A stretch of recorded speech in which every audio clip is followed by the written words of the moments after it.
Hello everyone, welcome to another episode of TCG Talk, back today with another video. In today's video, I'm going to have a little fun. Up on the screen, as you can see, I have what I thought my initial thoughts were going to be for the Agents of Chaos like power level.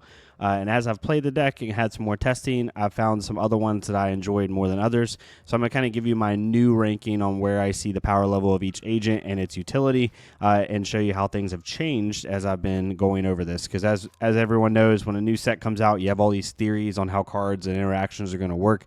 And then as you end up playing them out, sometimes it goes a different way. So we're going to talk about it. If you're new to the channel, welcome. Thank you so much for stopping by. Hopefully you enjoy your stay. If you're a long-standing supporter, thank you so much as always. Feel free to check out the Discord down below, as well as the channel membership and access as well to the Google Sheet where you can find other creators that cover this game and have some fun with it. So as you can see down below, that was my initial thoughts of the Agents of Chaos. And this was just without testing a single game. You know, as an assassin player, which agents resonated with me. The first one being Black Widow, which most people still probably have as their number one, being able to discard an assassin card to give another card with another assassin attack +3, and if it has stealth on hit, banish a card from their hand. When you pair this with Mark of the Black Widow, stuff like that, it just gets really stupid. My next one was Redback, given stuff +3 go again. Assassins always had issues with the action point economy, so I put that as second. Funnel Web was third because of affecting the arsenal, which assassins love to do. Orb Weaver I put as fourth. Being able to mess with the Chalisra dagger is really cool. And I found some good and bads of that dagger. I'll talk about that maybe a little bit here in a second. And then finally, Tarantula was one I really just love the art and the effect of. This is before we got Kiss of Death spoiled, I think. And even with Kiss of Death, it still... it doesn't functionally change an insane amount on the power because they have to line up when you transform, but it does help a lot. And being able to threaten 2 damage on those daggers can really up the ceiling of where your opponent can be before they just die. And then Trapdoor is my last one. I didn't like the fact of playing traps at the time. We have a Frailty Trap, Inertia Trap, Blood Rot Trap. This set we got a couple new ones, but nothing crazy. So initially I thought Trapdoor was kind of like the ugly duckling of the 6, and not something I really wanted to transform into, and I was wrong. We're going to talk about it here in a second, but that was my initial 6, 1 through 6 from left to right. As I've been playing the deck, Black Widow is still first. Being able to discard an assassin card to give another assassin attack +3, and if it has stealth, when it hits a hero, you banish a card from their hand. It's just super powerful. Like when you mix this with Mark of the Black Widow, it just gets really dumb really fast. You also could mix this with like any assassin attack, and your opponent's like really incentivized to try to block it. This has also really good interaction with Kiss of Death, being able to flick it. Because flick, if you have Kiss of Death, give it +3, they block it out. You give Kiss of Death go again with Snapdragon Scalers or maybe Redback, the reaction, and then you flick Kiss of Death on Chainlink 2. You can still trigger Black Widow. To my understanding, unless that rule has changed. I know they're coming out with a full rules reprise. They've come out with little ones, but I know they'll probably come out with a full one here probably this weekend. But yeah, Black Widow is still first for me. It's just the effect's too good, and it steals tempo so much. However, number 2, which used to be Redback, is now Trapdoor. Trapdoor has gone from what I thought was going to be the least impactful agent to the second most impactful agent. And honestly, from a consistency standpoint, depending on how your deck is built, you could argue that this is more impactful than Black Widow. Being able to give yourself an additional card as an assassin, because no one understood, maybe some people did. I didn't understand initially how aggressive Marionette was going to play when the hero was first spoiled. This hero does not want to block. It can, but it doesn't want to. But being able to utilize these traps to get just insane value, right? Like just the simple line of transforming a trapdoor, going, you're playing against an assassin and you go get a Frailty Trap and you say, okay, your daggers are turned off next turn potentially, or I can just use it as a good like pseudo defense reaction to stop a good attack you're having. Like being able to just use that by itself, or that with like one card, and you're still holding on to maybe a 4 or 5 card hand, or 3 or 4 card hand, depending on if you arsenaled or not. You can just steal some tempo and be able to continue that aggressive game plan that Arakni Marionette has. Also, when your opponent's already marked going into there's several ways you can do it. You can do it to where if you go in a trap door, then you can block with Mask as a seat next turn. You already got the trap value. Now you can go into like Widow. So you basically can utilize that block value even more. Or let's say you go to something like Funnel Web or Tarantula, and you don't really need those in that moment because maybe they don't have an arsenal or something like that. Well, if your opponent's still marked, you basically you can block with Mask as a seat, switch in a trap door, go get a trap, and then play that. So your headpiece effectively blocks 5.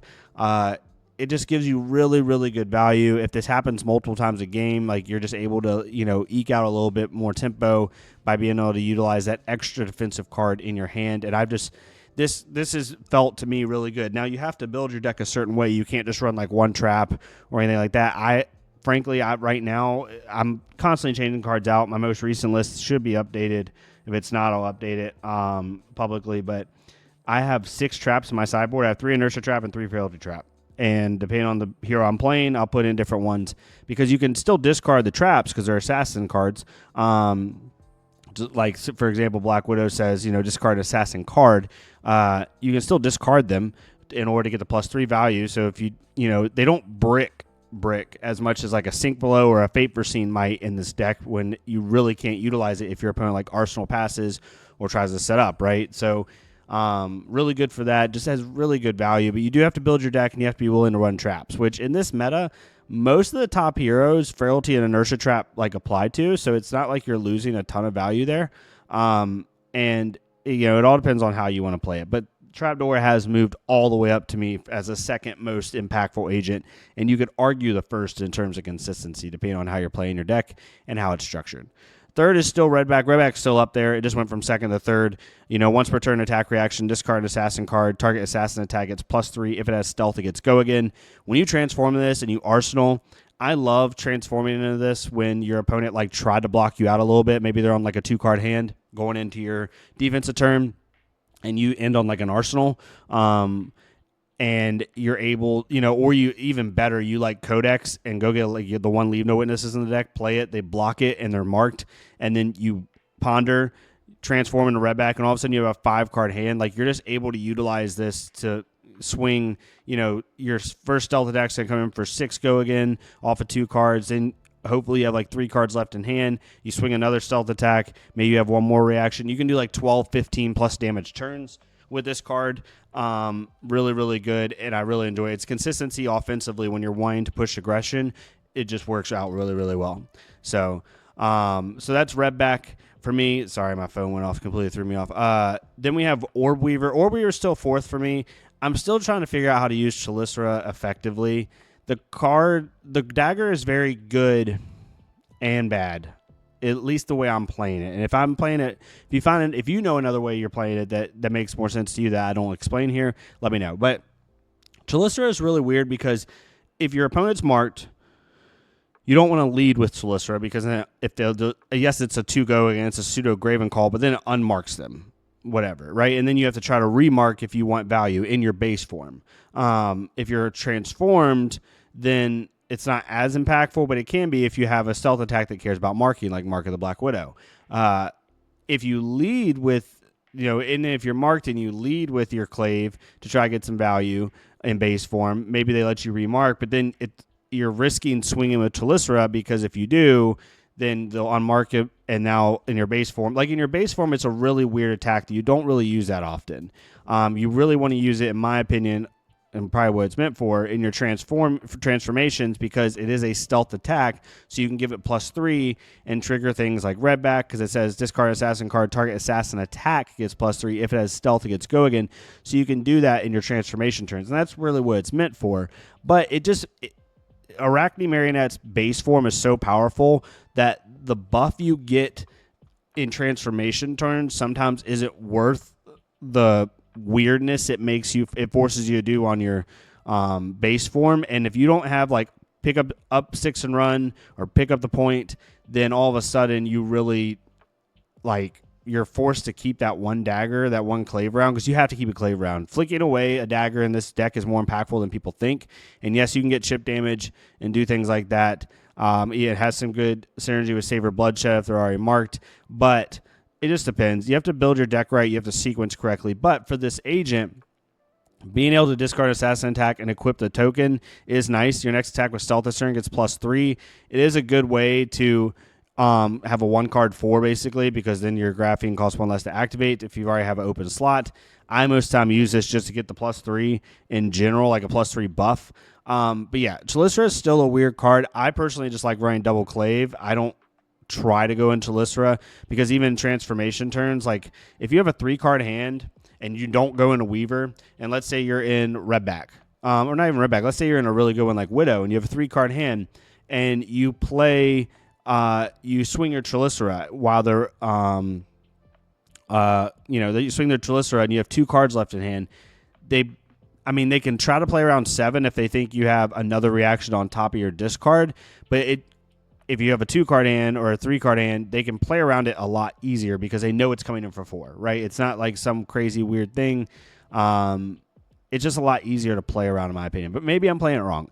I'm not saying it's bad. It's just it gives you some awkward play lines and forces you into different things. Regardless, this ability is really cool. It allows you to have a lot of value on 2-card hands. Being able to swing that Chalisra for free is really nice, especially if you go start the turn marked, discard a card, equip that Chalisra token if you have an open slot, or you swing clave, flick your other clave, discard your second card, swing Chalisra for 4, go again, still have 1 floating, then you have 2 cards left and maybe you can swing for like 6, depending if you have another reaction and attack in hand. It's pretty good. I overall don't love it or hate it.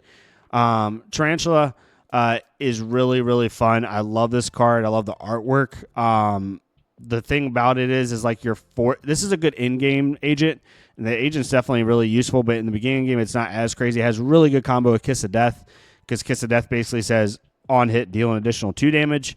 But it also is really nice if you have turns where you're only looking to swing 1 attack anyway, and you can dagger. This actually is really good with Chalisra because you start with Chalisra for, not in base form, so you don't get the +1, but it's 1 go again, on hit, deal additional damage. Then you swing clave, 1 go again, on hit, deal additional damage. So basically your daggers dealing 4. You have 2 Graven Calls, essentially, if they don't want to respect it. And then you can swing, Kiss of Death, and then snap it, flick it, then flick Kiss of Death, get additional 2 damage. So you're getting like really good in-game damage if your opponent's in those single-digit life totals. So I still have it at 5th. And 6 is Funnel Web, which is so funny because I had Funnel Web so high before, but your opponents most of the time just don't Arsenal against you. It's Assassin, right? They do leave themselves open for Codex turns, but I'm finding a lot that opponents just don't Arsenal against you, right? So, and I do like the +3, but the on hit is conditional if it matters or not, right? And they might have a defense reaction. They could have an instant, all types of things. So all I have to say, like, its +3 is nice, but I'd rather just have go again or on hit banish a card from their hand. I feel like those on hit abilities are a lot more impactful. You could put this if you wanted to. If you want to be super objective, you could put this above Tarantula and potentially Orb Weaver, probably Tarantula, so it could be 5th. Every time I transform this card, it almost never helps me.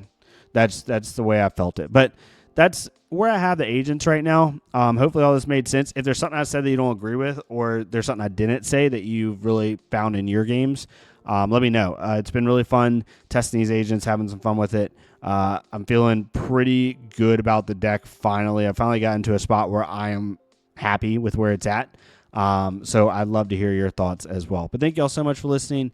If you like this type of content, you can leave a like, comment, or subscribe if you so wish. If not, go down in the description. I have a Google Sheet with a bunch of creators that you can have access to with the hyperlinks to their channels. Please go support them.